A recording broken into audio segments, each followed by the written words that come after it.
Hello, I'm Dana COWLEY. Welcome to Charter Local Edition Northwest. Today we're in Olympia, Washington, and we're covering the 2016 legislative session. My guest is Moses Lake businessman Tom Dent. He's a Republican representing the 13th District. Tom, thank you for joining us. Well, we appreciate thank you for having me. here. I appreciate it. Thank you. This last summer was a bear for wildfires, Yes, and here in the session following, you're trying to do something about that. Absolutely. You know, we've started a wildfire caucus here in Olympia. It's comprised of, I think we have 23 legislators on board. Good. And we're looking at the issues that create the wildfires, you know, and then move on into suppression and then, you know, cleanup after the fire. So it's a big thing. We started we put together a fire report. And it's still in draft form, but, you know, as we progress through this, it'll be a draft for a while. But what we did is we tried to identify the issues in the forest that create fires. So, you know, we have poor forest health. You know, our trees are too close together. We have too much fuel in the forest. So when we do get a fire, it becomes so explosive so fast that it's very, very difficult to take care of. So that is the issue. And our solutions are obviously, you know, we need to thin the forest and look at what we can do to make a healthier forest. Sometimes we have insect infestations and we can work on that. Right. Okay. So the next thing is when we thin our forests, you know, we do have carbon issues. But when we thin the forest, right now when the forests are too overgrown, they don't grow. Oh. But when we thin the forest, then the trees will begin to grow.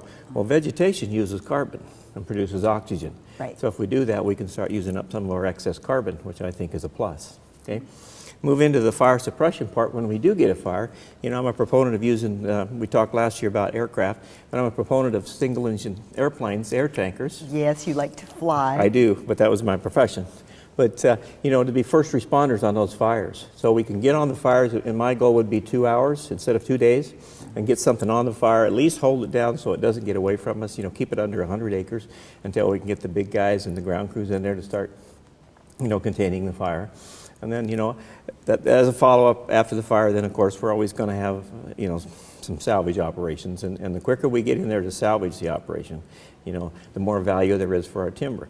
And some of the important part of this is, you know, the state grounds in the state owned ground, that money goes into our school system. That's what we build our schools with, okay? So it's really important when we lose timber, when we lose this, we lose, you know, income. We lose the grazing income, we lose the income off the timber. So I think it's really important that we protect and preserve, you know, our natural resources, because what I believe is inherently wrong to burn up our natural resources, and I think we need to work hard to protect that. Well, you touched on the money a little bit. It does seem like our wildfire seasons seem to get worse and longer, and then that cuts into our expenses too to try to control and maintain that. How is that impacting our budget? Well, we'll have a supplemental budget. I think the ask this year, I haven't seen the total package yet, but the ask is somewhere around $178 million to pay for last year. Now that's not all fire suppression money. Some of that will be restoration money, you know, where we're going to have to come in and replant and, you know, repair things so we don't have mudslides, things like that. So I don't know the breakdown, but it's a lot of money. So we can afford to invest a lot in the front end, so we don't have to invest it on the back end. Well, and then we also just mentioned your passion for aviation, and you worked on a bill last year, and you're back with more this year. Can you share with us more about that, please? I did. Well, last year I worked on the aviation excise tax, you know, to put the money all back in the aeronautics account, which we were successful. And so this year we've come back, and the aviation excise tax is a simple tax, a fee that an aircraft owner will pay to the state for, you know, it's just a tax that we've levied. It would happen years before I was here.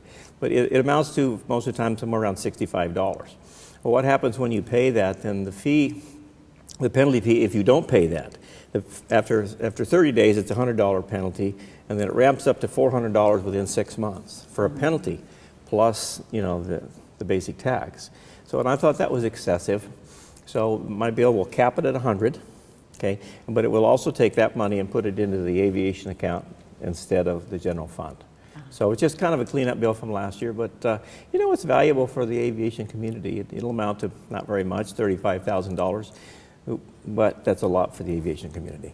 Well, thank you for coming and explaining these to us. I appreciate that. Well, thank you very much.